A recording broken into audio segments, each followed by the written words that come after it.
Sabarmati online classes में आप सभी का स्वागत है। तो इस वीडियो में हम क्लास 12 फिजिक्स के अंतर्गत मोस्ट इम्पॉर्टेंट टॉपिक विद्युत चुंबकीय प्रेरण देखेंगे और विद्युत चुंबकीय प्रेरण संबंधी फैराडे के दो नियम देखेंगे। तो चलिए स्टार्ट करते हैं।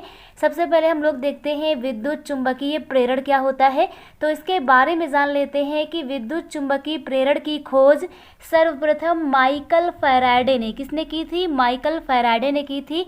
तो ये पॉइंट आपको याद कर लेना है कि विद्युत चुंबकीय प्रेरण की खोज सर्वप्रथम माइकल फैराडे जी ने की थी। इसके बाद यहाँ पर घटना जान लेते हैं कि विद्युत चुंबकीय प्रेरण किसे कहते हैं। तो हमारे पास होता क्या है, एक तार की बंद लूप होती है।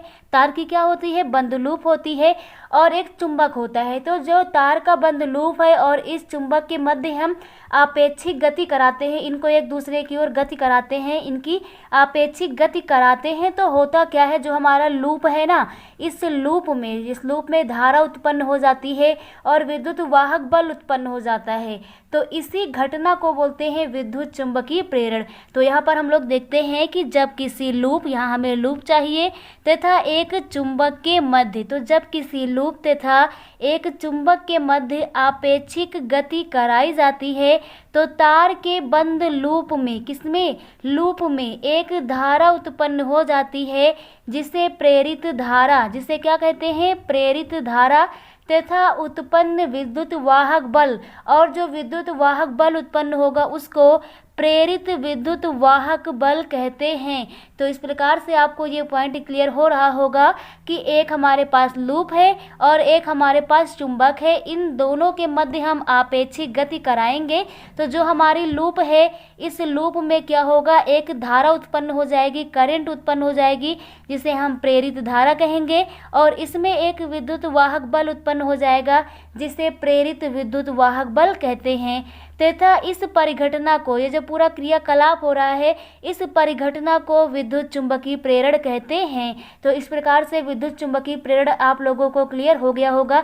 नेक्स्ट इसकी हम डिफिनेशन देखते हैं कि किस प्रकार से हम लिखेंगे विद्युत चुंबकीय प्रेरण को। तो यहाँ पर हम बताते हैं परिवर्ती चुंबकीय क्षेत्र में, कौन सा चुंबकीय क्षेत्र है? परिवर्ती है।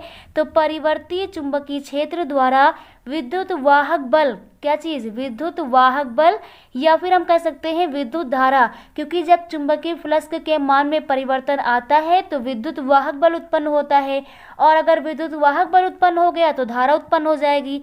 तो इसीलिए हम कहते हैं कि परिवर्ती चुंबकीय क्षेत्र द्वारा विद्युत वाहक बल अथवा विद्युत धारा उत्पन्न होने की घटना को क्या क्या उत्पन्न होगा? विद्युत वाहक बल, या फिर हम कह सकते हैं विद्युत धारा उत्पन्न होने की घटना को विद्युत चुंबकीय प्रेरण कहते हैं। तो यहाँ पर आप लोगों को सरल भाषा में क्लियर हो गया होगा कि विद्युत चुंबकीय प्रेरण किसे कहते हैं।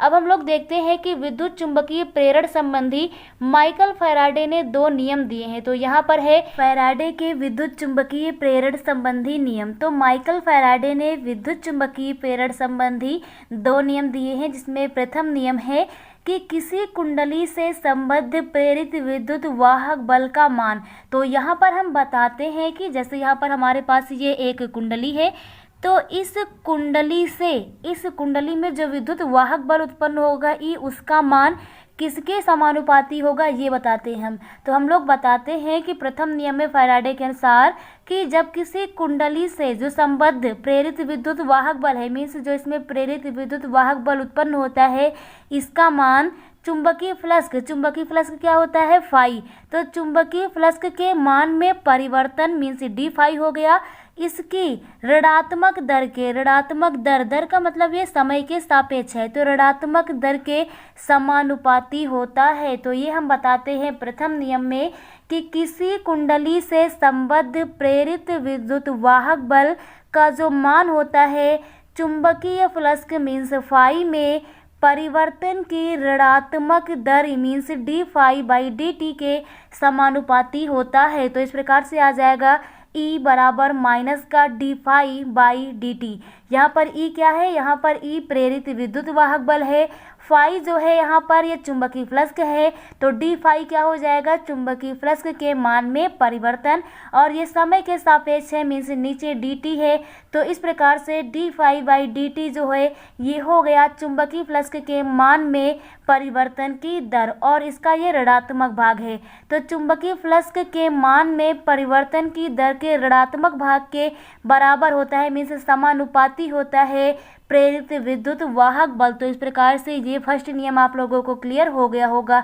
नेक्स्ट हम लोग सेकंड देखते हैं कि फैराडे के विद्युत चुंबकीय प्रेरण संबंधी द्वितीय नियम क्या है। तो वो यहाँ पर इस प्रकार से है कि किसी परिपथ में जो प्रेरित विद्युत वाहक बल होता है उसके बारे में एक गुण बताया गया है। यहाँ पर हमने बताया प्रथम नियम में कि प्रेरित विद्युत वाहक बल किसके समानुपाती होता है, d phi by D T के।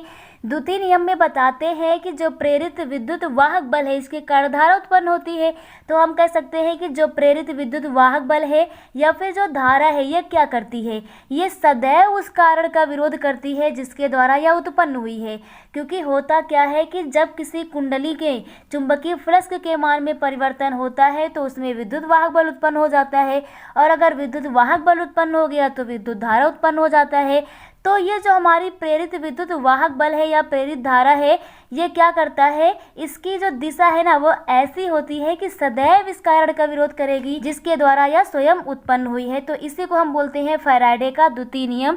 तो यहाँ पर हम बताएंगे कि किसी परिपथ में प्रेरित विद्युत वाहक बल अथवा प्रेरित धारा की दिशा सदैव ऐसी होती है कि यह उस कारण का विरोध करती है जिससे वह स्वयं उत्पन्न होती है। इसी को हम लोग बोलते हैं लेंज का नियम। तो आपको याद रखना है कि फैराडे के द्वितीय नियम को हम लोग बोलते हैं लेंज का नियम। तो लेंज का नियम ये कहता है कि किसी परिपथ में जो प्रेरित विद्युत वाहक बल का मान है या प्रेरित धारा का जो मान है इसकी दिशा जो होती है सदैव इस कारण का विरोध करती है जिसके द्वारा यह स्वयं उत्पन्न होती है। तो इस प्रकार से फैराडे के दोनों नियम, प्रथम नियम और द्वितीय नियम आप लोगों को क्लियर हो गए होंगे। तो इस प्रकार से विद्युत चुंबकीय प्रेरण, फैराडे का प्रथम नियम और फैराडे का द्वितीय नियम आप लोगों को क्लियर हो गया होगा। Thank you.